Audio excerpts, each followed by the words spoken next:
So let's get this one out of the way because this one irritated the hell out of me today. I saw online today this meme, this cartoon drawing of two cops, one holding a baton coming in a downward strike, and a black man in handcuffs shielding himself from the strike.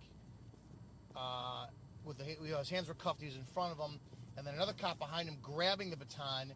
And the meme was something to the effect of, when good cops turn the bad ones in, this stuff will stop and all this crap. And it's something I get a lot. I get a lot of people who wanted to put in comments, Officer Izzo, if you're such a good cop, you'll turn in the bad ones. Let me explain this to you as simply as I possibly can off the bat. Number one, thanks to the brainwashing of the media, you are led to believe, you drink the Kool-Aid blindly, and you are led to believe that there is this swarm of bad police officers out there. When the percentage is so fractionally minute, it's probably unchartable.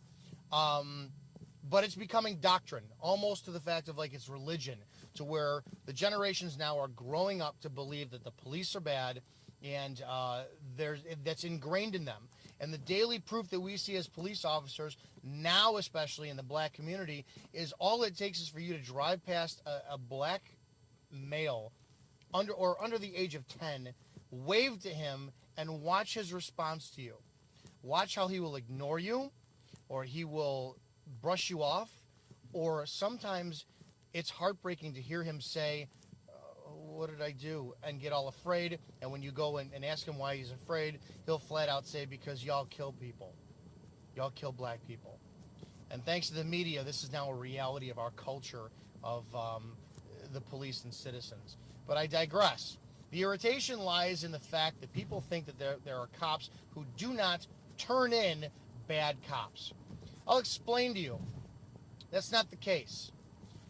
It is extremely difficult to get past the command staff or even to the command staff to let them know about people who should not be police officers. I attended an FTO, a field training officer class, not too long ago to become a field training officer. And one of the questions that was shared by all 30-something of us in that class is, how do we bounce people out of the program who need to be bounced out of the program?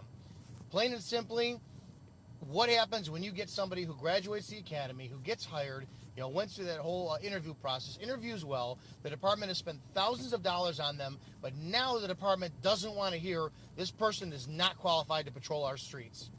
You know what? I've said this before and I hold strong to it. A majority of the time, with exceptions to the rule, command staff seems to forget where they came from, and command staff has an ideological way of policing where they try to keep their jobs instead of trying to do their jobs, especially in the chief's department, because a chief is an appointed position. The buck stops at the chief's desk, and the chief doesn't have to be a cop. The chief could have been anyone. There are people I know who have not been cops who've been appointed chiefs of police.